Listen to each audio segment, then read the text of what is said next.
Morning बच्चों, class 12 आप सभी बच्चों का नागरिक शास्त्र विषय की कक्षा में स्वागत करते हैं।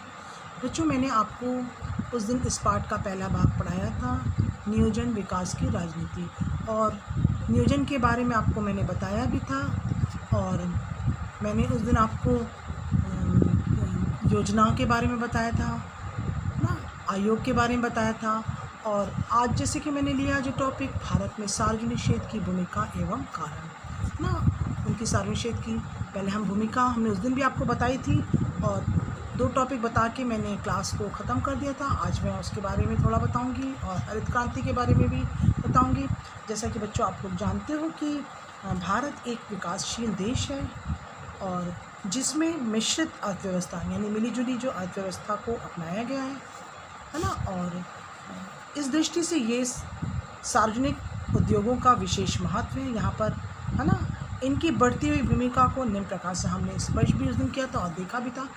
जैसा कि मैंने उस दिन समाजवादी समाज की स्थापना के बारे में बताया था और संतुलित आर्थिक विकास में सहायक बताया था। आज हम देखते हैं इसका पॉइंट जो लिया मैंने, भारत में सार्वजनिक क्षेत्र की भूमिका में लोक कल्याणकारी योजनाओं को लागू करने की दृष्टि से भी ये बहुत ही महत्वपूर्ण है।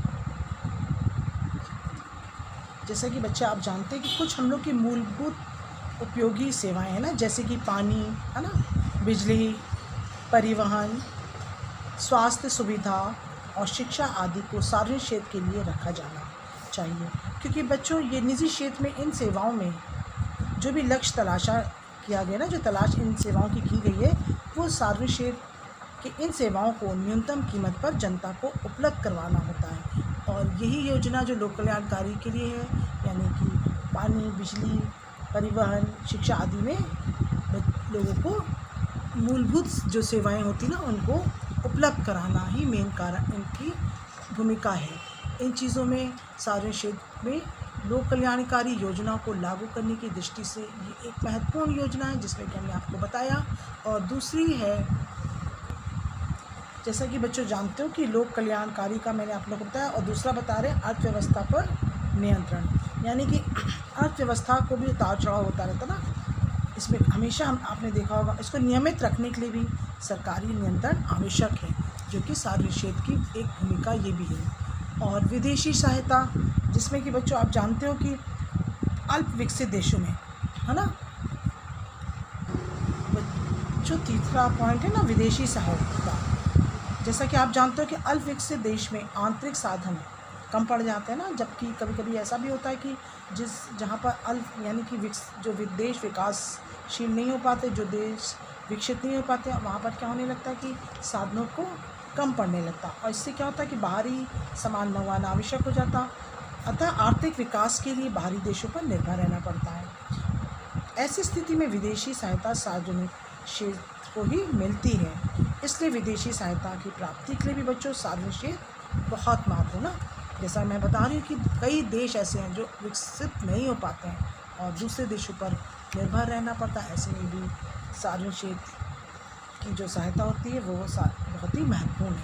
अब हम आते हैं प्राकृतिक संसाधनों की सुरक्षा। हाँ, जैसे कि बच्चों आप जानते हो कि सार्वजनिक क्षेत्र में प्राकृतिक संसाधन को जनहित में विवेकपूर्ण ढंग से विदोहन संभव होता है ना। ध्यान दीजिएगा, जो प्राकृतिक संसाधन होते हैं ना, उनको तो ज़रूरी है हर एक जन उसको इस्तेमाल कर सकता है, तो ये भी सार्वजनिक क्षेत्र के लिए बहुत ही महत्वपूर्ण है। अब हम आते हैं बच्चों, रोज़गार के अवसर उपलब्ध कराना, ये भी सार्वजनिक क्षेत्र की भूमिका के अंतर्गत आता है।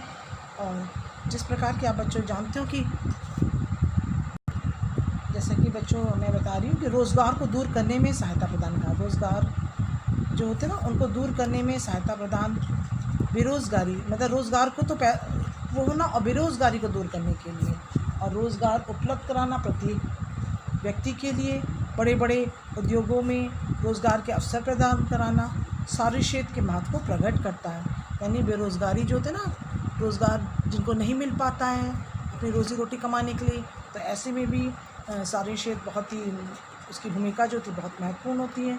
और बेरोज़गारी को दूर करने में सहायता प्रदान करना तथा बड़े बड़े उद्योगों में रोज़गार के अवसर पैदा करना, जिससे कि प्रत्येक व्यक्ति को रोज़गार यानी कि रोटी कमाने के लिए, अपना घर चलाने के लिए, पैसा कमाने के लिए प्रत्येक व्यक्ति को रोज़गार मिल सके।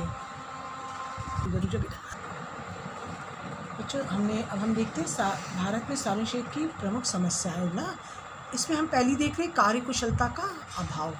जैसे कि बच्चों आप लोग जानते हो कि भारत में सार्वजनिक क्षेत्र के व्यापक पैमाने पर लाल फीताशाही और अफसरशाही बहुत ही पाई जाती है। यही कारण है कि सार्वजनिक क्षेत्र की कुशलता बच्चों निजी क्षेत्र में कम होती जा रही है। किसके कारण? लाल फीताशाही और अफसरशाही। इनको ध्यान दीजिएगा, इसी वजह से भारत के जो सार्वजनिक क्षेत्र की जो प्रमुख समस्या होती चली जा रही है। और दूसरा पॉइंट हमने लिया अनुशासनहीनता, यानी काफ़ी अनुशासन में कमी आई है। जैसा कि आप जानते हो कि सार्वजनिक क्षेत्र में प्रबंध की कमी के कारण शासन में अनुशासनहीनता और भ्रष्टाचार को बढ़ावा भी मिला है ना। अनुशासन नहीं है यानी कि उसके अंदर अनुशासनहीनता पाई जाती है, जिसके कारण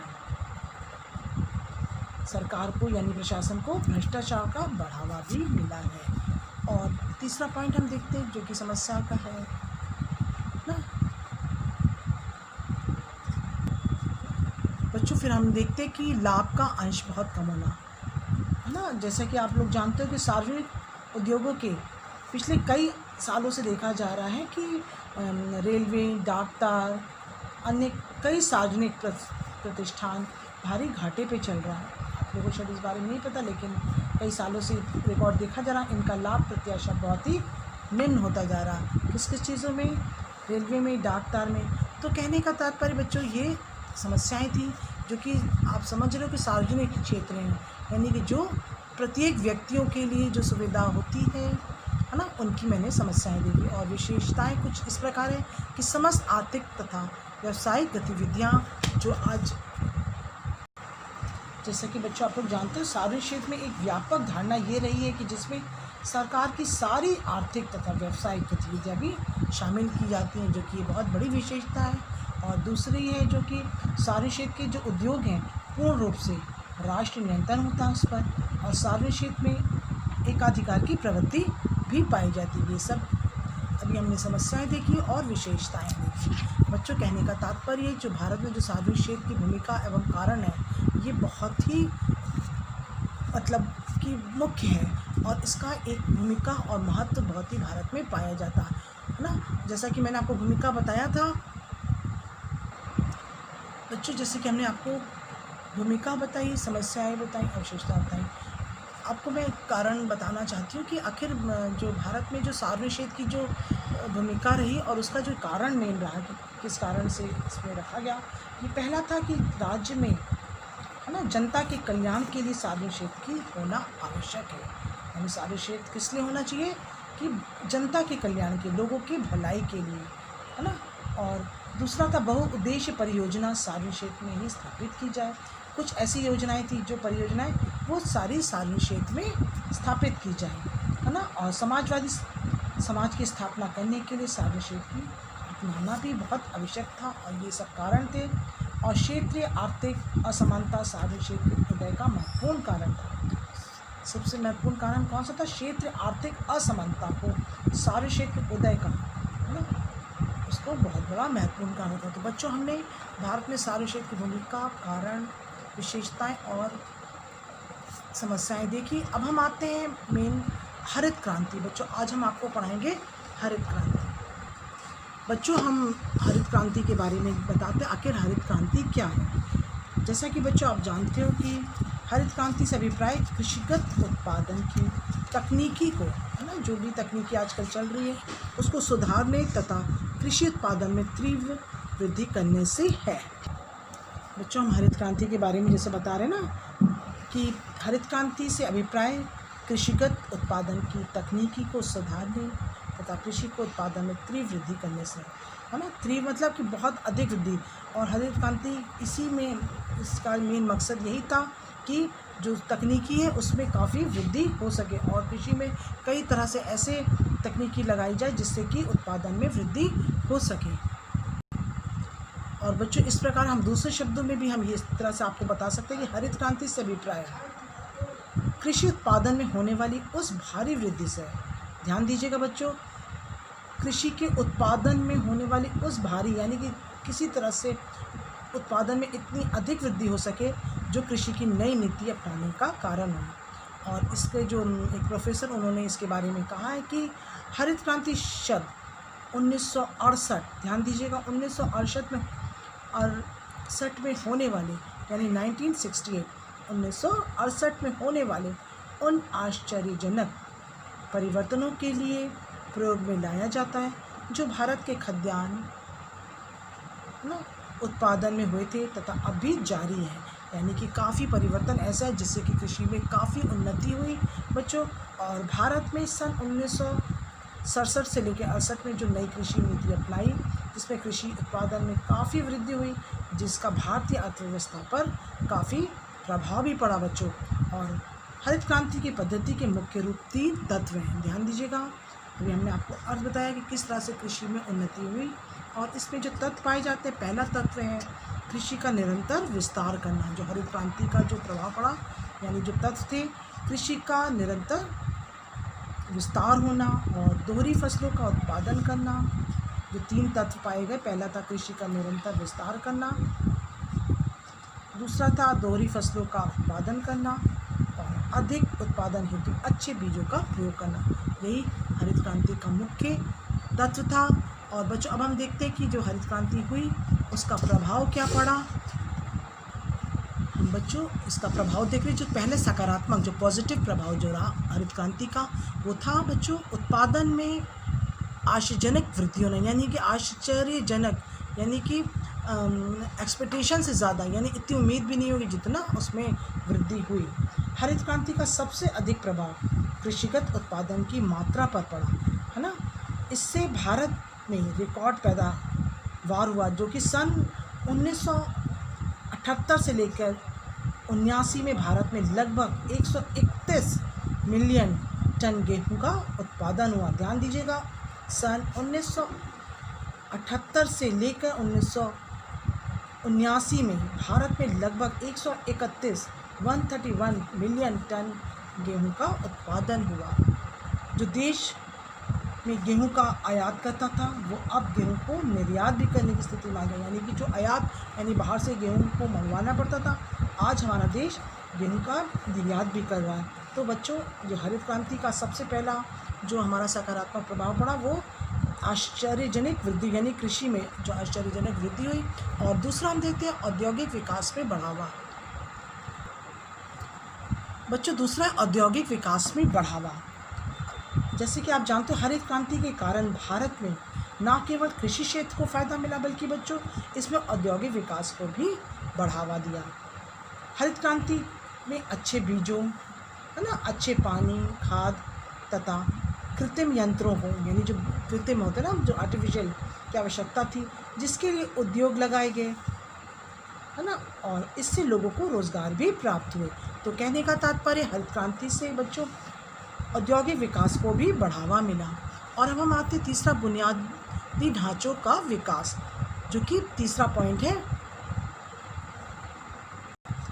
हरित क्रांति की एक सफलता ये रही कि इससे परिणाम स्वरूप भारत में बुनियादी ढांचे में उत्साहजनक विकास देखने को मिला।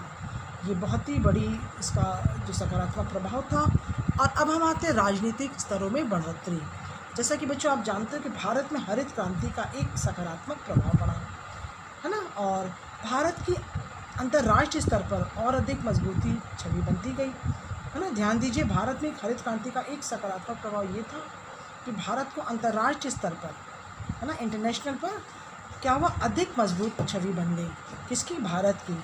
और हरित क्रांति के परिणाम स्वरूप भारत खाद्यान्न क्षेत्र में भी आत्मनिर्भर हो गया, है ना, और जिससे भारत को अमेरिका पर खाद्यान्न के लिए निर्भर नहीं रहना पड़ा। और इसका प्रभाव सन 1971 में पाकिस्तान के साथ युद्ध में भी देखा गया। तो कहने का तात्पर्य, राजनीतिक स्तर पर भी इसको हरित क्रांति के कारण ही बढ़ावा मिला। जब हरित क्रांति जो राजनीतिक स्तर में जो बढ़ोतरी हुई बच्चों, तो इससे क्या, भारत को अमेरिका पर खाद्यान्न के लिए निर्भर, पहले क्या होता था बच्चों कि जो हमारा देश था दूसरी जगह से सामान मंगाता था ना, दूसरी जगह से खाद्यान्न मंगाता था। लेकिन इसमें क्या हुआ कि जब हरित क्रांति के कारण पैदावार अच्छी हुई, है ना, और कृषि उन्नत होती गई, जिसके कारण हमारा देश में 1971 में जो पाकिस्तान के साथ युद्ध हुआ, तो उस पर प्रभाव दिखाई भी दिया। है ना। और इसने अपनी इंटरनेशनल उस पर, अंतर्राष्ट्रीय उस पर एक अधिक मजबूती यानी छवि बना ली, क्योंकि ये निर्यात भी करने लगा ना अपने सामानों को भी अपने। तो कहने का तात्पर्य बच्चों, ये हमने हरित क्रांति का सकारात्मक प्रभाव ये 4 देखा। अब हम 5वां प्रभाव उसका देखेंगे। 5वां पॉइंट है बच्चों कि विदेशों में भारतीय किसानों को जो मांग थी वो बढ़ी। जैसा कि आप जानते हैं कि भारत की हरित क्रांति से कई देश इतने अधिक प्रभावित हुए, है ना। भारत में जो हरित क्रांति हुई उससे कई देश जो थे बहुत ही अधिक प्रभावित। उन्होंने भारतीय किसानों को अपने देश में बसाने के लिए प्रोत्साहित किया। आप सोच सकते हैं कि यानी कि हमारे देश के जो किसान थे उनको उन लोगों ने अपने देश में बुलाने के लिए प्रोत्साहित किया। कनाडा जैसे देश में भारत सरकार ने किसानों की मांग की, जिसके कारण पंजाब और हरियाणा से कई किसान कनाडा में जाकर भी बस गए। तो ये बहुत बड़ी बात है हमारे देश के लिए कि किस तरह से हमारे जो हरित क्रांति का प्रभाव पड़ा, और इसके कारण कनाडा ने हमारे देश के जो हरियाणा और पंजाब के जो किसान थे उनको जाकर वहाँ पर बसना पड़ा। वहाँ से मांग हुई कि आपके देश के किसानों को भेजा जाए ताकि हमारी भी कृषि अत्यधिक प्रभावित हो सके। फिर हम देखते हैं कि जो सकारात्मक प्रभाव पड़ा, जल विद्युत शक्ति को बढ़ावा मिला। जैसा कि बच्चों आप जानते हो बांधों द्वारा, है ना, संचित किए गए पानी का जल विद्युत शक्ति के उत्पादन में भी प्रयोग किया जाता है। बांध आप जानते हैं कि नहीं जानते हैं, है ना। नदी से जो बांध बनाए जाते हैं उनसे क्या उसको संचित किया, जोड़ा गया किसी तरह से, और उससे जो पानी जो डाला गया उसमें भी विद्युत जल विद्युत में भी शक्ति को उत्पादन प्रयोग किए गए, तो यानी का उसमें भी बढ़ावा मिला, है ना। और फिर हम आते हैं किसानों में संगठनात्मक एकता को जागृत होना। किसमें हुआ? किसानों में संगठन बना, संगठित हुए, एकता बढ़ी बच्चों।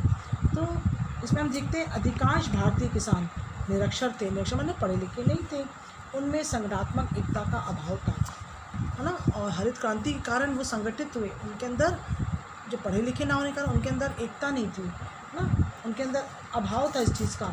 लेकिन हरित क्रांति 1967 से लेकर 1968 के बाद जब उनकी दशा सुधरने लगी तो उनमें संगठनात्मक एकता की भावना का विकास हुआ, है ना।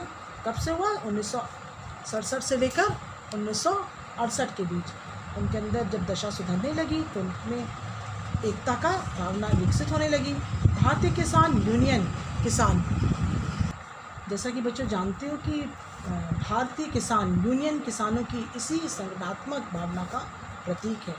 आज किसान पहले से अधिक संगठित हैं, है ना। क्यों नहीं पहले? क्योंकि लोग हरित क्रांति के ही कारण लोग क्या हुए? संगठित हुए। किसानों की इस संगठनात्मक एकता के पीछे हरित क्रांति का ही हाथ है, यानी हरित क्रांति के कारण उनके अंदर, सारे किसानों के अंदर एकता आई और वो संगठित हुए। अब हम देखते हैं बच्चों उसका एक जो सकारात्मक प्रभाव है, आंदोलनों में व प्रदर्शनों को बढ़ावा मिला। बच्चों ये जो 7वां पॉइंट है, 8वां, ये है कि किसानों में संगठनात्मक एकता जागृत हुई, है ना। अधिकांश भारतीय किसान निरक्षर थे, है ना, पढ़े लिखे तो थे नहीं। अब इसमें क्या हुआ कि जैसे कि मैंने आपको बताया कि उनमें क्या हुआ? संगठनात्मक एकता का अभाव था, लेकिन हरित क्रांति के कारण ये क्या हो गए? एक दूसरे से जुड़े। अब हम आते हैं बच्चों 8वें पॉइंट पे, आंदोलनों व प्रदर्शनों का बढ़ावा मिला। हरित क्रांति में किसानों में क्या हुआ? चेतना आई ना। हरित क्रांति से क्या हुआ बच्चों में? बच्चों किसानों में चेतना आई, यानी बहुत ही जागृति आई, उनको बढ़ावा, उत्साहित हुए, जिससे वे अपने अधिकांश को, जो अधिकार उनको मिले थे उनकी रक्षा के लिए आंदोलन व प्रदर्शनों का सहारा लेने लगे। ध्यान दीजिएगा, हरित क्रांति से किसानों में क्या आई बच्चों? चेतना आई, उनके अंदर एक जागृति पैदा हुई, जिससे वे अपने अधिकारों की रक्षा के लिए, जो उनको अधिकार मिले ना किसानों को, उनके लिए उन्होंने क्या किया? आंदोलन व प्रदर्शन की सहारा लेना पड़ा। भारतीय किसान यूनियन किसानों के हितों की रक्षा करने वाला एक संगठन बना, है ना, और इसी के माध्यम से वे अपनी मांग प्रशासन के समक्ष रखने लगे। कौन सा बना? भारतीय किसान यूनियन जो बना, जो BKU के नाम से जाना जाता है बच्चों। और इसके माध्यम से वो क्या करने लगे? प्रशासन के सामने अपनी मांगे, किसानों की भी तो अपनी मांग होती ना, और हरित क्रांति कारण उनके अंदर जो जागृति आई, इसके कारण वो अपनी मांगों को सरकार के सामने रख सके। तो बच्चों इस प्रकार देखते जो इसका सकारात्मक प्रभाव था, हरित क्रांति ने एक लंबे समय से सुस्त और निष्क्रिय पड़ी ग्रामीण जनता में नव चेतना भर दी। किसने भर दी? हरित क्रांति ने। और इस क्रांति ने न केवल कृषिगत क्षेत्र में यानी कृषि के क्षेत्र में ही नहीं बल्कि उद्योग, व्यापार, विद्युत आदि को भी प्रभावित किया।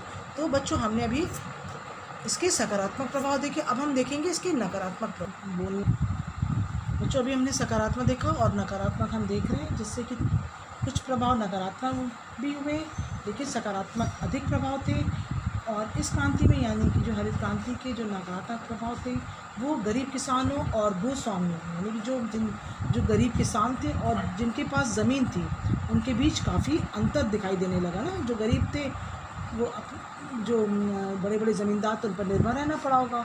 और इससे क्या हुआ, देश में विभिन्न हिस्सों में वामपंथी संगठनों के लिए गरीब किसानों को लाभ बंद करने के लिहाज से अनुकूल परिस्थितियाँ बनती चली गई और वो किसान वो भूस्वामियों पर यानी ज़मींदारों पर निर्भर रहना पड़ा और ये नकारात्मक प्रभाव रहा। और दूसरा हम देख रहे हैं कि ध्रुवीकरण तेज़ होने लगा यानी कि इससे समाज के विभिन्न वर्गों में और देश के अलग अलग इलाकों में ध्रुवीकरण तेज़ हुआ, जबकि बाकी इलाकों में खेती के जो मामले थे वो क्या होने लगे बच्चों, पिछड़ने लगे।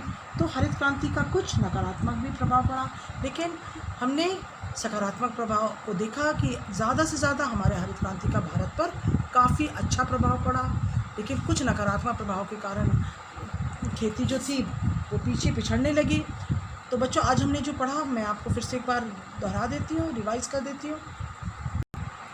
बच्चों एक बार हम फिर से देख लेते हैं कि भारत में सार्वजनिक क्षेत्र की जो भूमिका रही यानी कि जो प्रत्येक जन यानी सार्वजनिक यानी हर एक का जिस पर अधिकार होता उसको हमने उसकी भूमिका और कारण देखा और उसकी विशेषताएं देखी और समस्याएं देखी।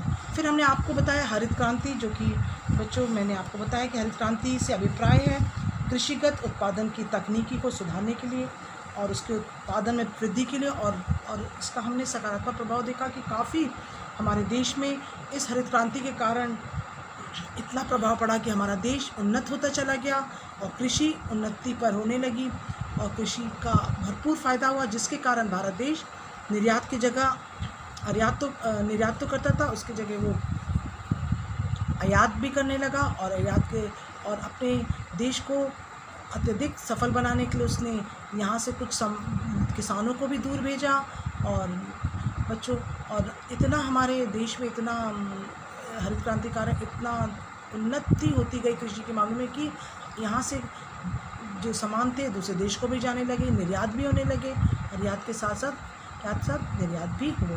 तो बच्चों हमने सकारात्मक प्रभाव में देखा, उत्पादन में आशाजनक वृद्धि हुई और औद्योगिक विकास को बढ़ावा मिला, है ना, और बुनियादी ढांचे का विकास हुआ, राजनीतिक स्तर में बढ़ोतरी होती चली गई। बच्चों हम इसका 5वां पॉइंट देख रहे हैं कि विदेशों में जो भारतीय किसानों की मांग भी बढ़ी। जैसा कि हमने बताया कि हमारा देश गेहूं को आयात की जगह, है ना, क्या करने लगा, निर्यात भी करने लगा ना। आयात तो करता ही था, अब वो गेहूं का निर्यात यानी कि यहाँ से गेहूं दूसरी जगह दूसरे देशों में भी जाने लगे, यानी कि उत्पादन की दृष्टि से भी कृषि के मामले में काफ़ी उन्नति हुई।